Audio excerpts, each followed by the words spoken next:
Bien, el cuadro es de Isabel de Aragón, obra de Beltrafio, mismo que se encuentra en el Museo Ambrosina de Milán.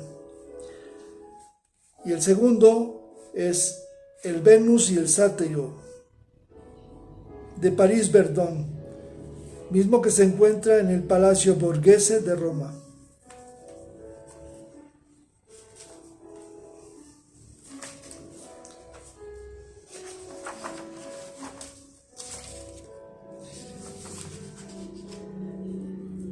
Capítulo 17, mismo que se encuentra en el libro cuarto, denominado Los pintores del norte de Italia.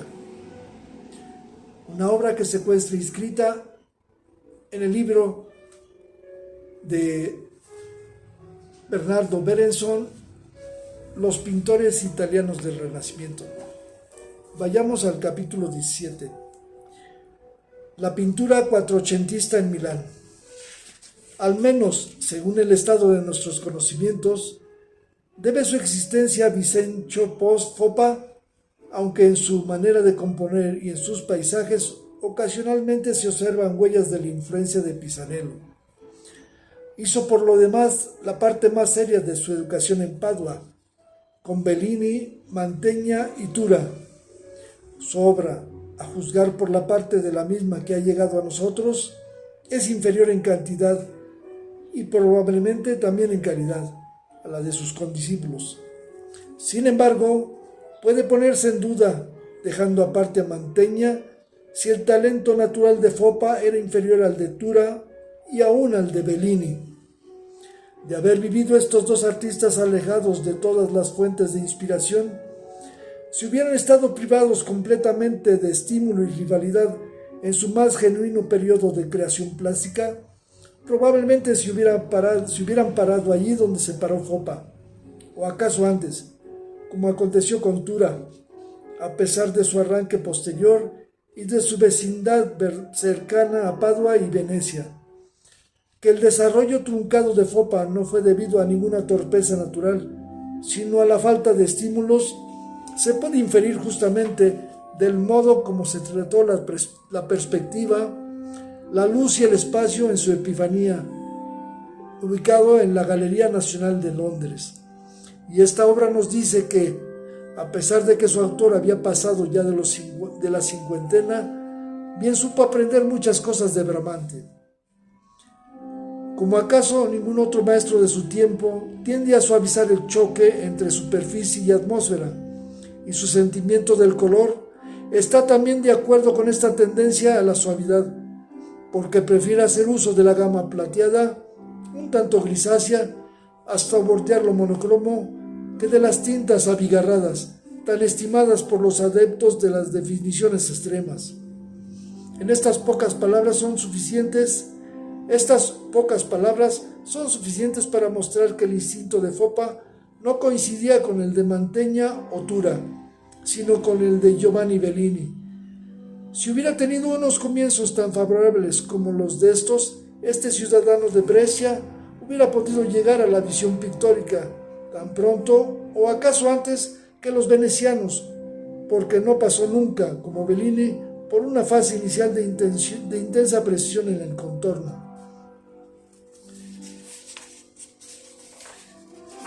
Capítulo 18.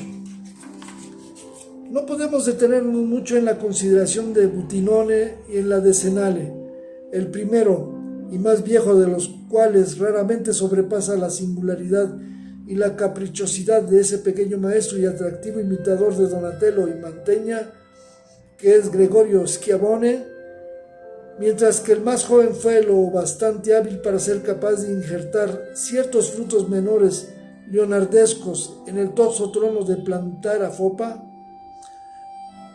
en el tosco tronco que plantara Foppa. Juntos pintaron un políptico que todavía ilumina con esplendor la sórdida ciudad comercial de Treviglio, en la cual ambos nacieron. Es el suyo, en conjunto, un descendiente del arte de Foppa, pero menos serio, más agradable y sobre todo más vistoso. El más notable de los continuadores de Popa fue Ambrogio Borgognone. Sentimos la tentación de decir que fue el más notable pintor nato de todo el milanesado.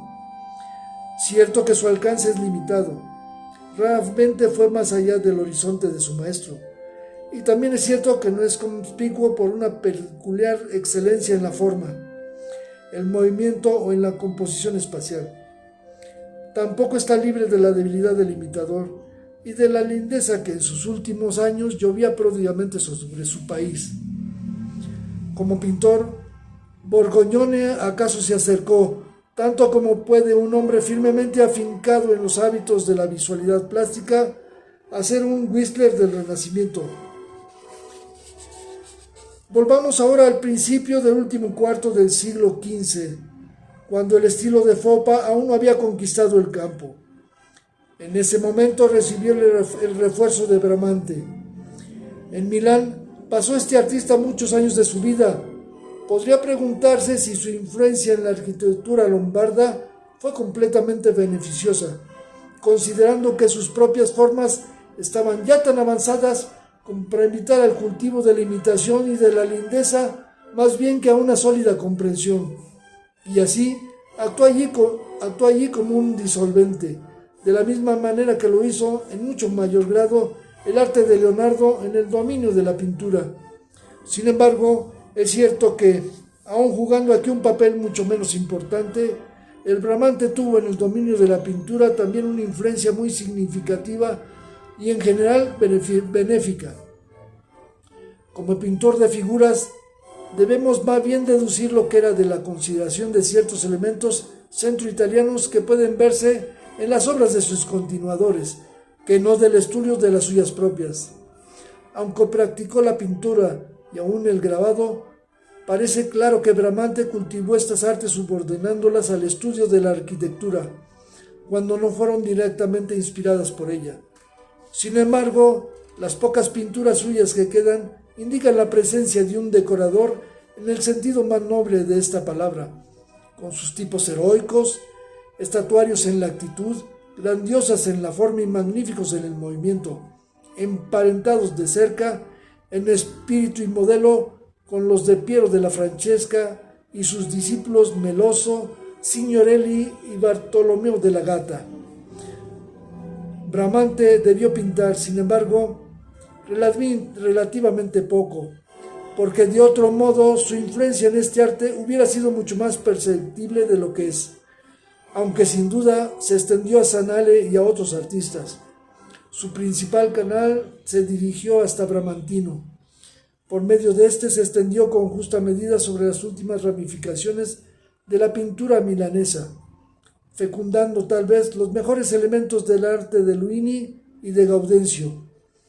Pero como era de esperarse, de alguien que sigue de cerca los pasos de un maestro cuyo interés principal está en otro oficio, Bramantino, a pesar de tan excelentes ensayos en el tratamiento en serio de la forma, como en el Cristo del general de Maino, pronto se hundió en lo informe y desprovisto de sustancia, y en una futileza cuyos efectos fueron suficientes para anular toda su fascinación.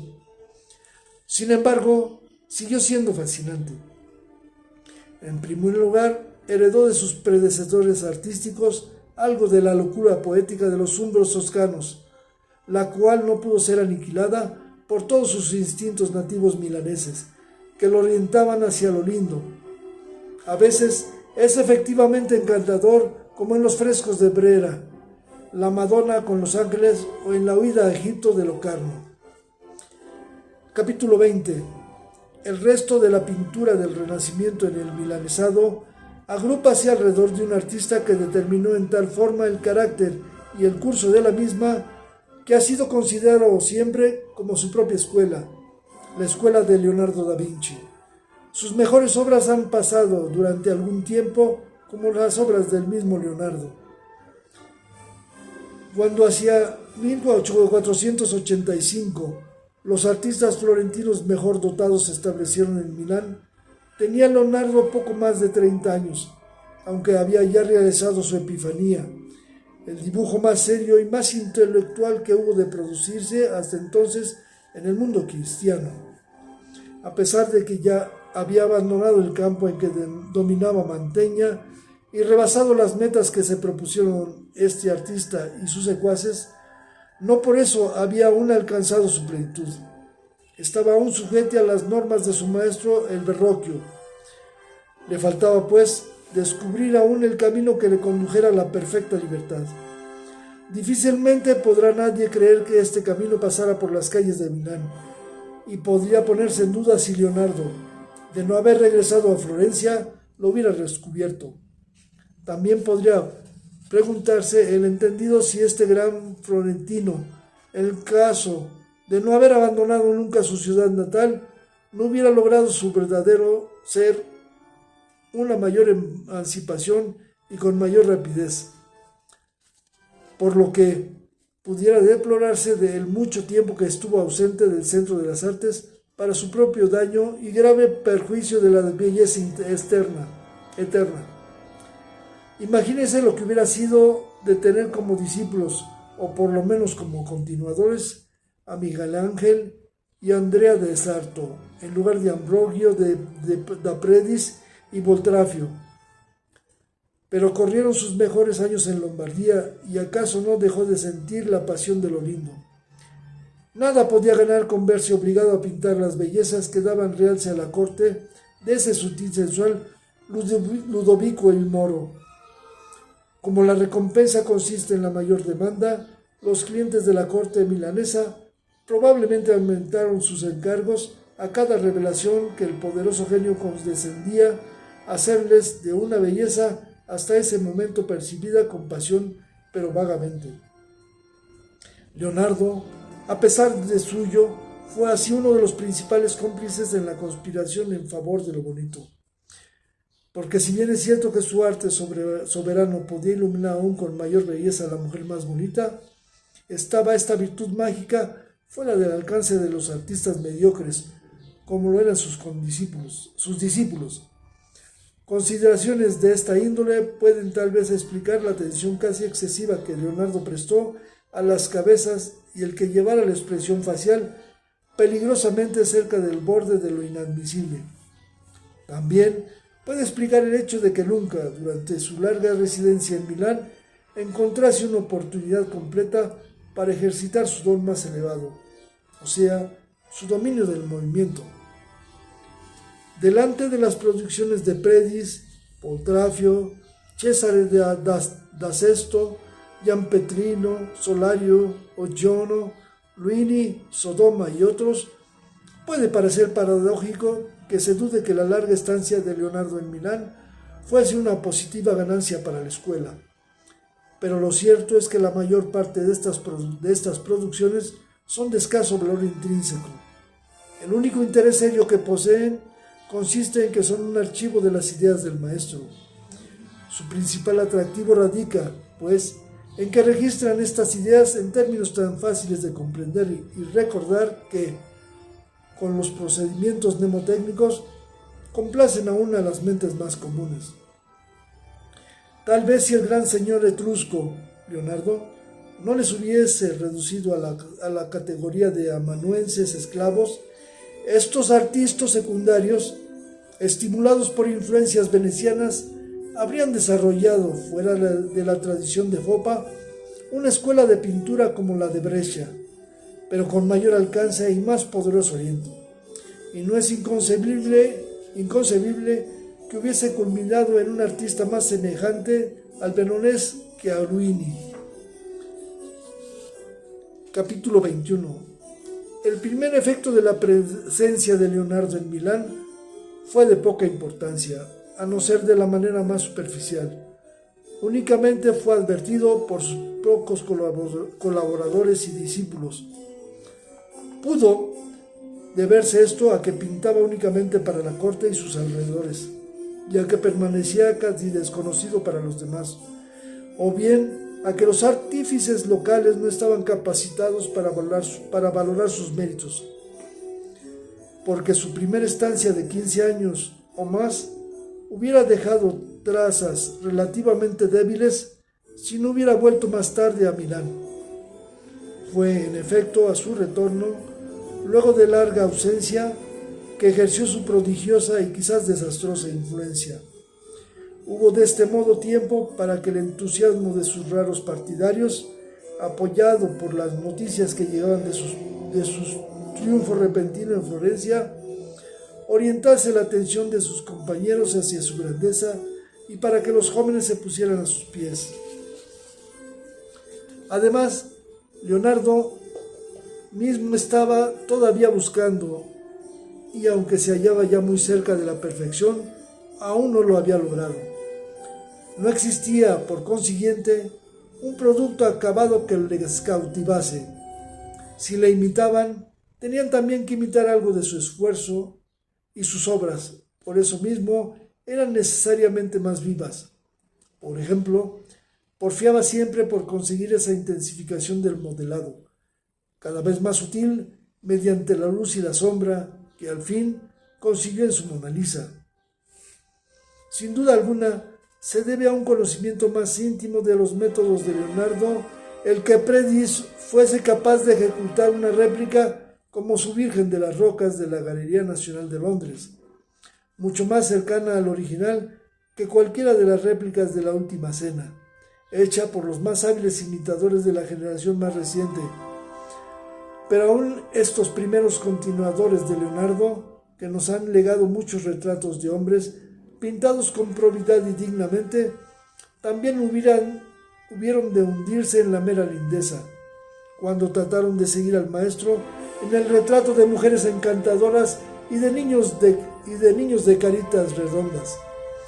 Predis, el pintor del perfil de Francesco Brivio de Poldi, todo el carácter y pensamiento pudo ir cayendo hasta dar en aquella lindeza gitana de su Niña de las Cerezas de Nueva York, y Boltrafio, de la firmeza de su busto de hombre de la antigua colección del doctor Frisoni de Milán, pudo pasar a sus cabezas almibaradas de mujer del coro de San Mauricio, o a los afeminados muchachos, como sus juveniles Salvadores y San Sebastianes.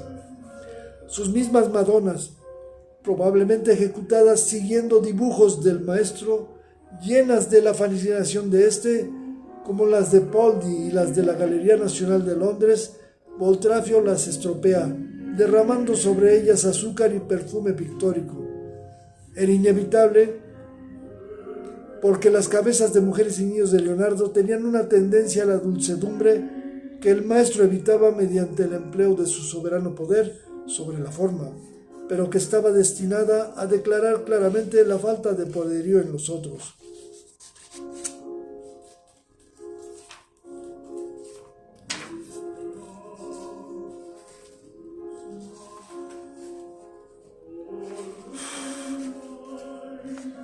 Capítulo 22. Tal vez he dicho ya bastante para justificar mi entusiasmo por tan encantadoras cabezas leonardescas como la bella Colombina de Leningrado, y para preparar a la lectora a la valorización que voy a hacer de Luini, Sodoma, Gaudencio, Ferrari y Andrea Solario. Luini es siempre agradable, dulce y atractivo. Sería fácil formar con sus obras una galería de mujeres bellas, encantadoras, rebosantes de salud y dotadas de tal hermosura física que impresionan a los más poderosos instintos masculinos por su irresistible atractivo femenil. Bajo la inspiración del imaginativo bramantino, durante sus primeros años, representó historias bíblicas o mitológicas con frescura y agradable reticencia. Como pintor realizó también, sobre todo en sus primeros frescos, armonías en tonos cálidos y un cuidadoso acabado que a veces no es de la mejor calidad. Sodoma, el mejor de todos los discípulos de Leonardo, no fue un gran artista. Con todo, en sus mejores momentos casi nos convence de que, si hubiera estado sometido a una severa educación intelectual, bien pudiera haberlo sido. Es posible que no le faltase más que educación y carácter para haber podido ser un segundo Rafael. Tuvo por naturaleza un sentido de la belleza tan intenso como el de este, y estuvo siempre en buena disposición para apreciar y apropiarse de las mejores maneras de ejecución de los otros, con tal de que no fuesen de un tipo demasiado intelectual. Mas le faltó sólida preparación inicial y la aplicación necesaria para dominar los problemas fundamentales de la pintura. Es significativo en este orden de cosas que, habiendo estado en Roma varios años e imitado a Rafael, no se descubran indicios en sus múltiples obras de que haya conocido a Miguel Ángel. Gaudencio se halla, al parecer, menos sujeto a la influencia directa de Leonardo o de sus obras que sus compañeros. Fue, por temperamento, un enérgico montañés dotado de rústica energía. Sus primeras obras, esto es, las escenas de la Pasión de Verrallo, son provincianas, pero a la vez preciosas miniaturas en gran escala. Le dominó en Milán el gusto de lo lindo. Sin embargo, nunca consiguió vencer del todo un cierto sentido crudo de la naturaleza, el cual, al consolidarse, le permitió producir obras dotadas de un cierto ímpetu a la Rubens, como sus frescos de Vercelli. Fue Solario por su educación tan veneciano como milanés o leonardesco. Su magnífico retrato de un senador de la Galería Nacional de Londres recuerda a Antonello de Messina, al Vice Vivarini y a Gentile Bellini, y su Cardenal de Amboise de Louvre es más veneciano que milanés. Sin embargo, la mayor parte de su obra es sin duda alguna claramente lombarda.